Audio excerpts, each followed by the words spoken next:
Hai semuanya, kelas 12 IPA. Ketemu lagi pelajaran kimia yaitu gugus fungsi senyawa karbon dan tata nama.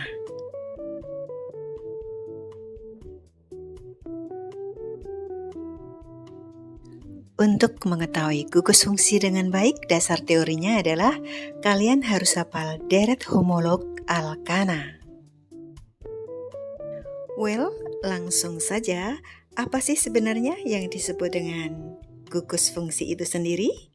Nah, di sini kalian harus tahu bahwa gugus fungsi senyawa karbon merupakan suatu gugus yang menunjukkan ciri khas senyawa tersebut dan bersifat reaktif. Artinya, apabila direaksikan dengan senyawa yang lain, maka gugus fungsi inilah yang mengalami perubahan.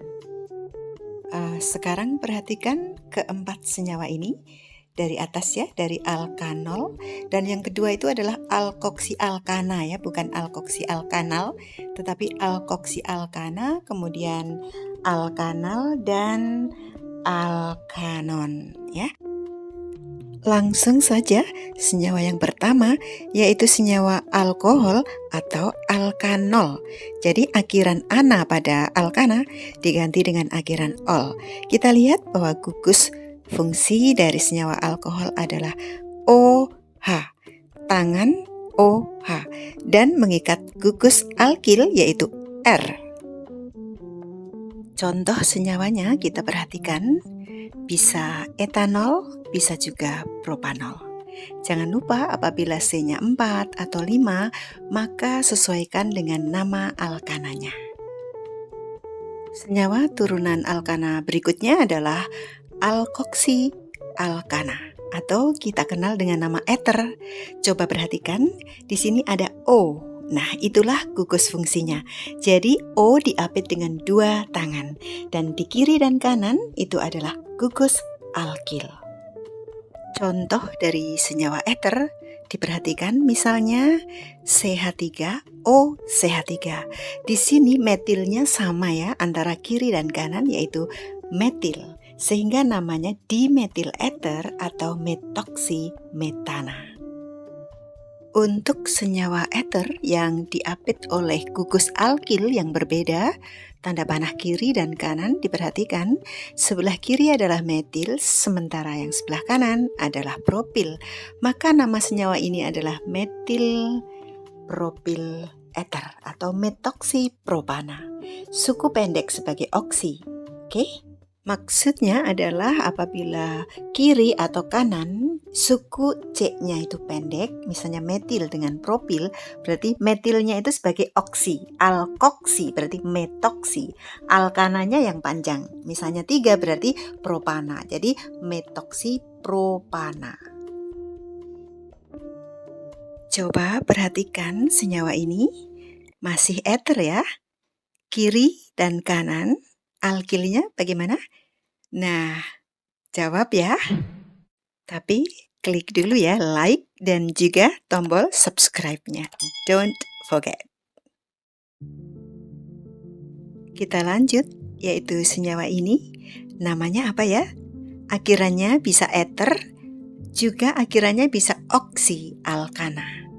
Apa kira-kira nama senyawa ini? Ayo dicoba ya.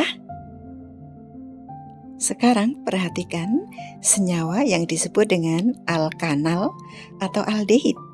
Nah, kelihatan ya bahwa gugus fungsinya adalah COH. Dan sebelah kanannya adalah rumus umum dari aldehid, yaitu mengikat gugus alkil RCOH. Contoh dari senyawa alkanal, coba perhatikan baik-baik di sini, yaitu C-nya ada 5 ya. CH2-nya sendiri ada 3 kali, seluruhnya C-nya ada 5, maka senyawa ini namanya adalah pentanal atau pentanaldehid. Jadi ingat ya, akhiran dari nama senyawa alkanal adalah al. Kalau alkohol akhirannya ol. Jangan sampai salah ya. Sekarang menuju ke berikutnya yaitu senyawa alkanon atau disebut dengan keton. Akhirannya beda lagi ya, yaitu akhirannya on. Kita lihat gugus fungsinya adalah CO, yaitu mengapit dua gugus alkil. Seperti pada eter, alkilnya bisa beda, bisa juga sama. Yuk, perhatikan baik-baik. Ini adalah contoh dari senyawa keton yang alkilnya berbeda ya. Tuh, dilihat tanda panah. Yang sebelah kiri adalah C3H7, sementara yang bagian kanan adalah CH3. Jadi, nama senyawa ini dengan dua cara juga bisa berakhiran dengan keton, maka namanya adalah metil propil keton. Atau dihitung semuanya, jumlah C-nya ada berapa? Ya, atom C-nya seluruhnya ada 5. Jadi nama senyawa ini adalah pentanon. Perlu diingat bahwa penulisan gugus fungsi bisa disingkat seperti ini. Pakai CO saja, nggak tertulis tangan-tangannya. Ini contoh senyawa lain, dan kalian menjawab ya, apa nama senyawa keton ini? Dengan dua cara ya, yaitu menggunakan akhiran keton dan akhiran on. Aduh, apa ya kira-kira? Pasti bisa dong. Yang pertama adalah etil metil keton, dan yang kedua pakai akhiran on. Ini dia, butanon. Oke? Karena jumlah atom C seluruhnya ada 4. Coba dihitung ya. Oke.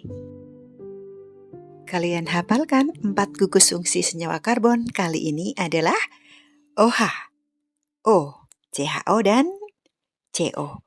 Jadi penulisan gugus fungsi boleh disingkat ya. Dan tidak harus pakai tangan-tangan C yang tampak, tapi boleh diringkas seperti itu. Jika soalnya dibalik seperti ini, diminta untuk menulis struktur dari senyawa propanon, amatilah akhirannya. Akhirannya adalah on, berarti ini senyawa keton. Lalu kalian berpikir, propanon, berarti C-nya sebanyak 3. Lalu tulislah seperti ini. Tulis terlebih dahulu gugus fungsi keton adalah CO. Lalu berpikir R-nya kiri dan kanan agar C seluruhnya ada 3. Maka yang ada adalah metil dan metil. Oke? Dan C seluruhnya ada 3, maka nama senyawa ini adalah propanon. Soal berikut, kalian lihat. Etoksi propana seperti apa strukturnya? Nah, tanda panah itu mengatakan bahwa ini adalah eter, ya. Eter atau alkoksi alkana. Nah, oke, kalian tulis dulu gugus fungsinya O seperti ini, ya. Lalu berpikir, apa alkil kiri dan kanannya? Yaitu sebelah kiri C2H5 dan sebelah kanan adalah C3H7. Atau etoksi propana, suku pendek sebagai oksi ya. Ayo sekarang latihan ya. Ada 2 soal di sini. Soal yang pertama adalah struktur dari 2 metil butanal dan yang kedua adalah 2 metil 3 heksanol. Perhatikan akhiran dari senyawa tersebut sehingga kalian tahu senyawa apa itu. Dan jangan lupa klik video-video sebelumnya sehingga kalian lebih menguasai kimia lebih baik lagi.